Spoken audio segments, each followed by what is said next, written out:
You're holding it right now. Maybe it's warm from your palm. Maybe the screen has a tiny crack you keep ignoring. Maybe it's the last thing you touched before sleeping last night. Your phone. What if I told you this small device is already part of a global war that hasn't officially begun yet? Not with bombs, not with soldiers, but with math, with time, with secrets that were never meant to be opened. Because somewhere, right now, governments are racing to build a machine that can unlock everything your phone has ever protected. And once that lock breaks, there's no way to put the secrets back inside. Think about your morning. You wake up, coffee brews. You scroll through messages, emails, bank alerts. Everything feels normal, secure, quiet. But beneath that calm surface, a shadow is moving. Policy advisors in Washington are already warning governments. When fault-tolerant quantum computers arrive, today's encryption collapses. Not weak encryption, not old systems. All of it. The lock that protects your bank account. The lock on your private photos. The lock on government secrets, military commands, trade negotiations. And here's the part nobody tells you. Even if that lock hasn't broken yet, your data can still be stolen today. Stored, archived, waiting. Security experts call it harvest now, decrypt later. It means someone could already have your secrets. They're just waiting for the key to exist. In Washington, the Pentagon knows this clock is ticking. That's why the NSA has quietly set deadlines. By 2027, by 2028, systems must move to post-quantum cryptography.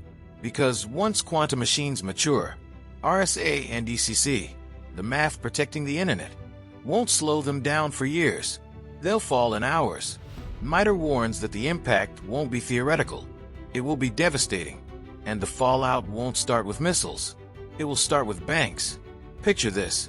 Wall Street, midday. Markets moving at the speed of algorithms. Trillions flowing through encrypted channels. Then silence. Trades freeze. Payment systems fail. No one trusts the numbers anymore.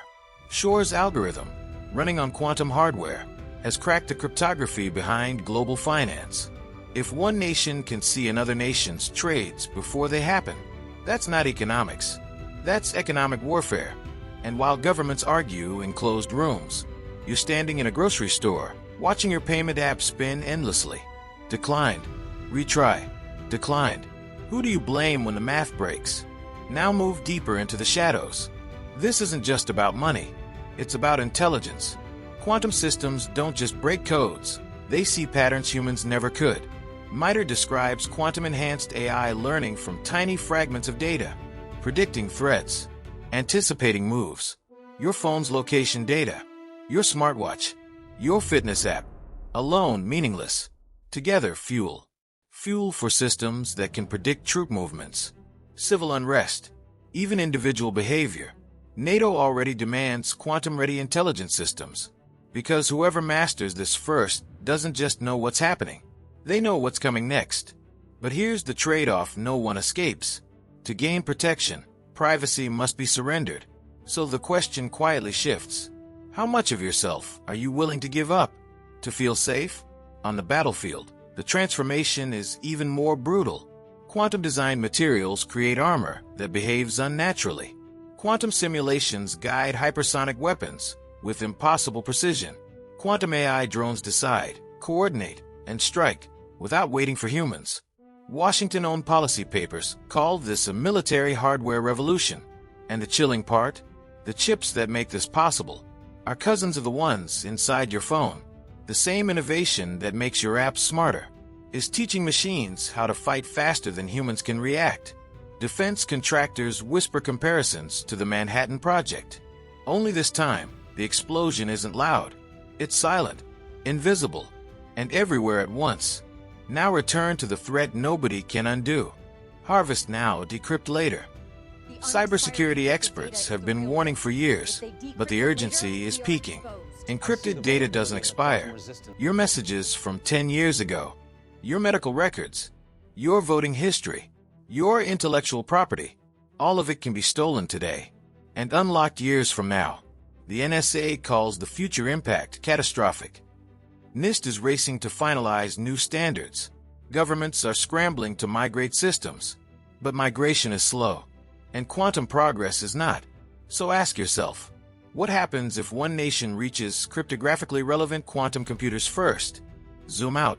This is no longer a tech story. It's geopolitics. The United States pours billions into quantum initiatives. China invests even more aggressively, especially in quantum communication and key distribution. India positions itself as a strategic player, warning that early breakers gain an edge that cannot be replicated. Supply chains fracture. Export bans tighten. Quantum talent becomes the new oil. Diplomats talk about cooperation. Hawks talk about dominance. And somewhere in the middle, the world waits to see who blinks first. Because if one side decrypts everything silently, there's no announcement, no warning. History simply tilts. And while leaders argue, something quieter happens. Privacy erodes. Your smart home listens. Your car logs.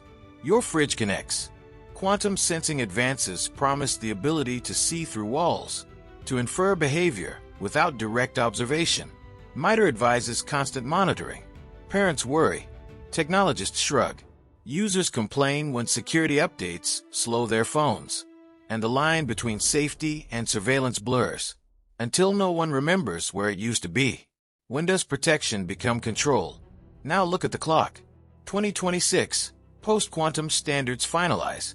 2028, old encryption deprecated. 2030, experts predict RSA. 2048 is no longer safe.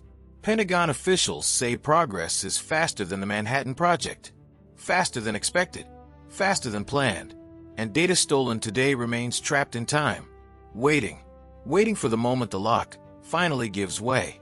This is the arms race, not tanks, not nukes, qubits. Workforces scramble to res-kill. Jobs vanish, new ones appear. Entire industries reorganize around a future that hasn't fully arrived, but is already deciding winners. Some argue for sharing, others for domination. And one breakthrough, just one, can flip the balance of power overnight. Which brings us back to you. The phone in your hand didn't start this, but it connects you to it. Your data, your privacy, your economy, your peace. Quantum technology will shape the next era of war, trade, and freedom, whether you're paying attention or not. So the real question isn't if the quantum age arrives, it's who holds the keys when it does, and whether you'll still recognize the world once everything that was hidden is finally unlocked. If this made you pause, if it made you uneasy, you're already ahead, because the next war doesn't announce itself. It hums quietly, inside your pocket. Welcome to the quantum shadow.